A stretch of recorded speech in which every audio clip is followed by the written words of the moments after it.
All right, let's jump right in. We're about to explore the absolutely incredible depth of a sacred text, and we're going to do it by looking at just one small passage. It's a really fascinating journey into how these layers of meaning get built, starting from the sound of a single letter all the way up to the arc of a massive story. And really, that's the big question we're tackling in this explainer. How is that even possible? It's not just about what the words are saying, but how they're saying it. So let's start peeling back these layers together. I think you'll be amazed by the intricate design that's been hiding in plain sight all along. So, where are we getting this from?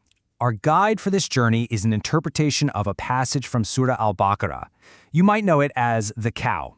It's the longest chapter in the Quran, a real cornerstone. And by zooming in on just a tiny piece of it, we get like a masterclass in just how deep the language and the storytelling can be. Okay, so where do we even begin? We're going to start at the most fundamental level imaginable, the actual sound of the words. I know, it might seem like a tiny detail, but trust me, as you're about to see, it is anything but small. Take a look at this. What's so fascinating here is the sheer precision that's required. The interpretation we're looking at points out a really common mistake people make when reciting this verse. So the correct way to say it, la yastahi, has a silent hot sound. But if you make a mistake, you might vocalize it and it becomes yastahiyi. Now you might think, what's the big deal? Well, it's a subtle difference to our ears maybe, but it is so crucial. In Arabic, a tiny change in sound like that can completely change the grammar or even the core meaning of the word. So in a text where every single letter is believed to be there for a reason, getting this first, most basic layer of meaning right, well, it's everything. All right, so we've covered sound. Now let's zoom out a little bit and move from individual sounds to the structure of the sentences themselves. Because the Arabic in this passage uses this really powerful literary tool that makes the text both super elegant and just packed with meaning. This technique is called al-ihtibak. The best way to think about it is like a kind of linguistic shorthand. It's when a text intentionally leaves a word or a phrase out because the context around it lets you fill in the blank yourself. And this isn't a typo or a mistake, okay? It's a deliberate feature, a sign of really high-level writing designed to make the sentences punchier and more concise. And this slide is a perfect example of how it works. Seriously, check this out.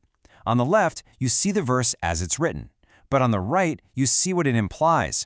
So the phrase, "and they submit," is left out of the part about the believers. Why? Because if you believe, submission is already implied, right?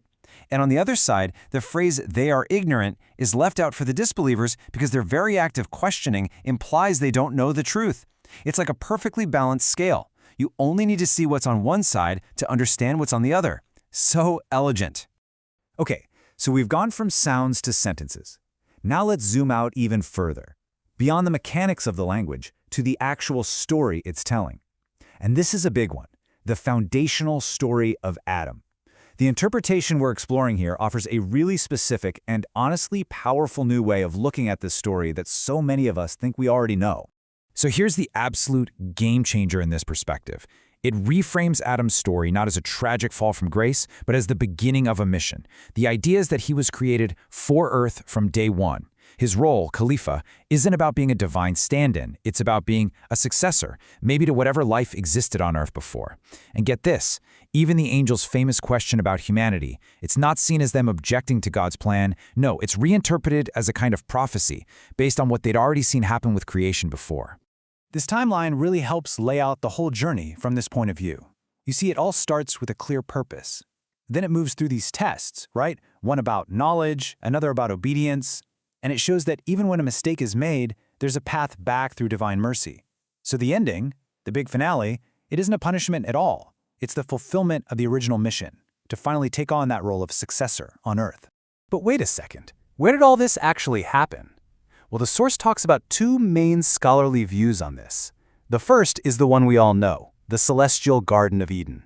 But there's another view, which is that it was more of a garden of training. And the logic behind this is pretty interesting. The thinking goes that the real Garden of Eden, paradise, has no rules, no prohibitions.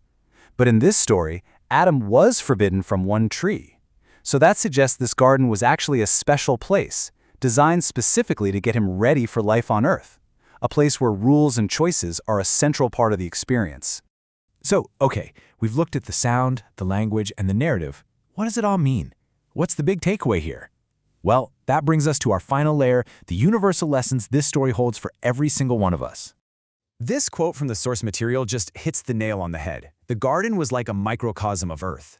It wasn't just some random place, it was basically a model, almost like a simulator for what life on Earth would be like. It paints this picture of a world where almost everything is allowed, everything is good, but that one single thing that's forbidden, wow, does it have a powerful pull. And that leads to some really profound ideas, right? The story suggests that Adam's mistake didn't start when he took a bite of the fruit. No, it started way before that. It started when he ignored the advice to not even get close to the tree, kind of mistaking a loving warning for just a strict rule. Another huge point here is that repentance, the ability to say you're sorry and be forgiven, it's not something humans just naturally know how to do. It was a gift, something taught directly to Adam. Which all circles back to this core idea. Humanity being on Earth isn't a demotion. It's not plan B. It's the original mission, the way it was always meant to be. So think about where we've been. We started with the sound of a single letter, and we ended up with a universal story about the human condition, all packed into just a few verses. It really makes you stop and think, doesn't it? If there's this much depth, this much incredible structure, just waiting to be unpacked in one small passage, imagine what else is lying in wait, ready to be discovered in the rest of the text.